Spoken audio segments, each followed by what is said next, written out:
Nikolai had dedicated his entire life to the vocation of farming.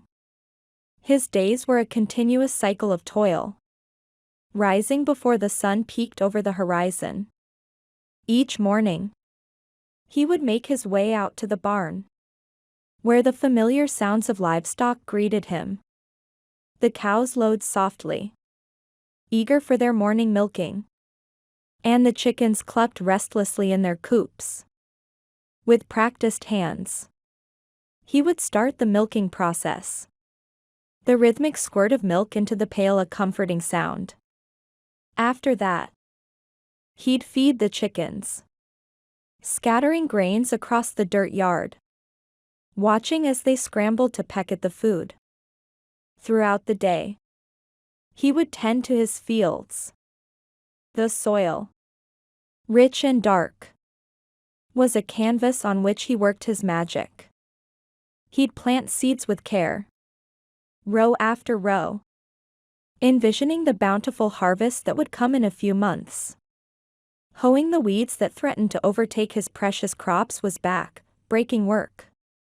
His back would ache, and his hands would blister from the constant gripping of the hoe handle. But he persevered. Aches, pains, and the occasional cut or scrape from the rough farm tools were just part and parcel of his life. It was the kind of hard work that only those who had their feet firmly planted in the earth could truly fathom. However, come the summer of 2023, a new and unwelcome sensation began to creep into Nikolai's life. It started as a barely noticeable dull ache in his leg, a nagging discomfort that he initially brushed aside. But as the days wore on, that ache morphed into a sharp, unyielding agony. Every step he took became a challenge.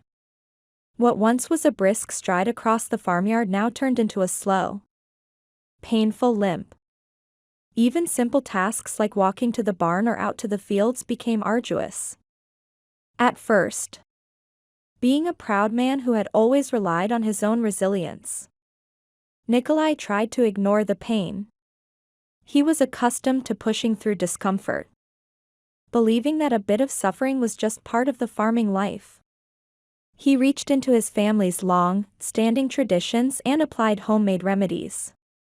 His grandmother's herbal potions, a blend of dried herbs like chamomile, comfrey, and calendula steeped in oil, were carefully rubbed onto his leg. The salves, passed down through generations, were thick and pungent, made from beeswax, lanolin, and various plant extracts. But despite his efforts, the pain only intensified. And soon, his leg began to swell alarmingly. The swelling was so severe that his trusty work pants, which had seen him through countless seasons of farming, no longer fit. The fabric strained against the growing mass of his leg, and he was forced to improvise, wrapping his leg in large, loose, fitting cloths to ease the discomfort.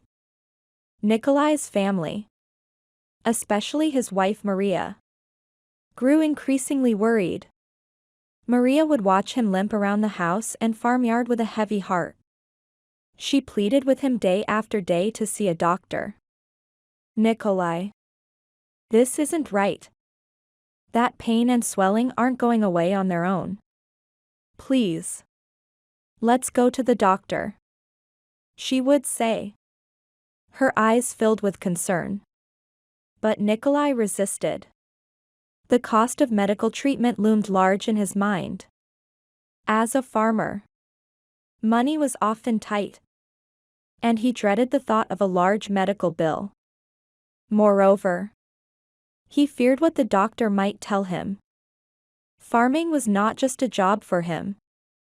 It was his entire identity. The thought of being told that he couldn't work the land anymore was terrifying.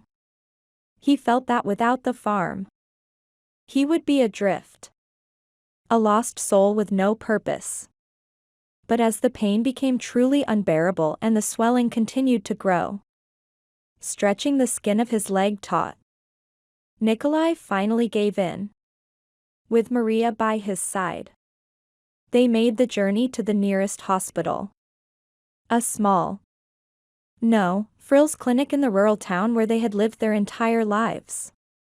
The drive there was silent. Nikolai lost in his thoughts, and Maria trying to offer him some semblance of comfort with a gentle hand on his arm. The doctor who examined Nikolai was immediately taken aback. The swelling in his leg was massive, distorting the natural shape of his thigh. It was as if a foreign object had taken up residence in his body, making it almost impossible to clearly distinguish the underlying muscle and bone. The skin over the swelling was stretched so thin that it seemed on the verge of bursting. It was warm to the touch, a telltale sign of inflammation. Even the slightest pressure from the doctor's probing fingers made Nikolai wince in pain, a sharp intake of breath escaping his lips. Sensing the gravity of the situation, the doctor promptly ordered a series of tests. An ultrasound was scheduled first, the technician applying a cold, gel-like substance to Nikolai's leg before moving the transducer across the swollen area. Then, an MRI was arranged. Nikolai had to lie still in the noisy, confining tube of the MRI machine, his heart pounding with anxiety as the machine scanned his leg in search of answers. The results that came back were nothing short of shocking. The imaging revealed a large, menacing tumor embedded deep within Nikolai's leg.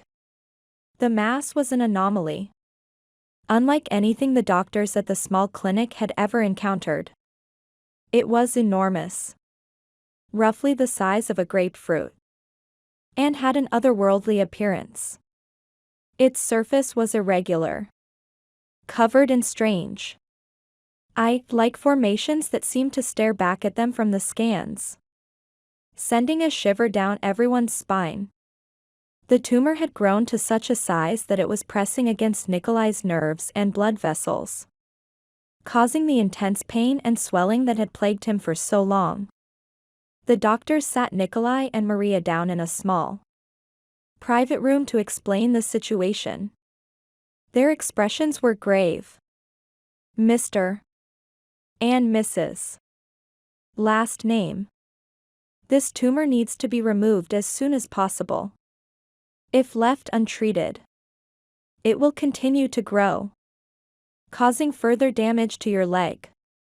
It could also potentially spread to other parts of your body, the doctor said, his voice serious but compassionate.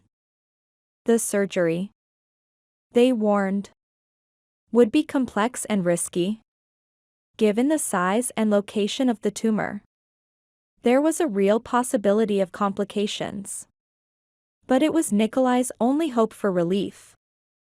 Nikolai, his heart pounding in his chest, agreed to the surgery. Despite his deep-seated fear, he had always been a man of the land, relying on the traditional remedies of his ancestors.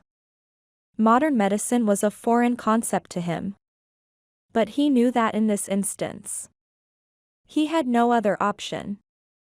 The night before the operation, he lay in his hospital bed, unable to sleep. The sterile white walls of the room seemed to close in on him. He stared at the ceiling, his mind a whirlwind of thoughts. He prayed for strength, for the courage to face what lay ahead. Maria sat by his side, holding his hand tightly. Her face was calm, but inside, she was just as scared. She put on a brave front for Nikolai, offering him words of encouragement and comfort. The surgery itself lasted several long hours. The operating room was a hive of activity. The medical team, clad in blue scrubs and surgical masks, worked with precision. The tumor, when they finally got to it, was even more bizarre and unsettling in person than it had appeared on the scans. Its surface was mottled and textured, with those strange, eye-like protrusions that seemed almost alive. The surgeons were meticulous, their hands steady as they carefully navigated around Nikolai's leg, ensuring that they removed as much of the tumor as possible without causing irreparable damage. When the mass was finally extracted, it was placed in a sterile container and rushed to the lab for further analysis. Nikolai's recovery was a long and painful process. The surgery had left a large, angry-looking incision in his leg. The muscles and tissues were in a state of shock, and it took time for them to begin the healing process. He was prescribed a course of physical therapy.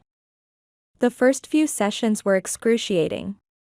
The therapist would gently manipulate his leg, trying to get the muscles to regain their strength and flexibility. Nikolai would grit his teeth in pain, beads of sweat forming on his forehead. But he was determined to get better. The pain was still there, but it had changed. It was now a deep, aching soreness, a constant reminder of what he had been through. As the weeks slowly passed, Nikolai began to piece together what might have caused the tumor. He remembered an incident several years earlier. He had been in the barn, working with one of his donkeys. The animal, spooked by something, had lashed out and bitten him. The bite had been deep, the teeth puncturing his skin. At the time, Nikolai, used to handling minor injuries on his own, had cleaned the wound with water from the well and bandaged it with a strip of cloth. He had thought nothing more of it. Just another scratch in a life filled with them. But now, he couldn't help but wonder if that bite had introduced something into his body. Maybe it was a parasite, lurking in the donkey's mouth, or a virus that had lain dormant for years before triggering the growth of the tumor. The lab results finally came back. The tumor was benign, a huge relief for Nikolai and his family. But its origin remained a mystery.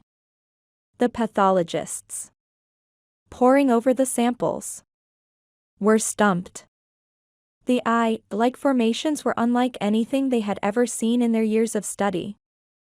Some hypothesized that the tumor might have been the result of a rare infection, a bug that had found its way into Nikolai's body and caused a strange immune response. Others theorized that it could have been triggered by the donkey bite. A long-shot possibility, but one that couldn't be completely ruled out. Whatever the cause, Nikolai was just grateful that the tumor was gone and that he was on the road to recovery. The experience had left an indelible mark on him. He returned to his farm, but he was a changed man. The physical toll of the surgery and recovery had weakened him. He could no longer work the land with the same energy and vigor as before.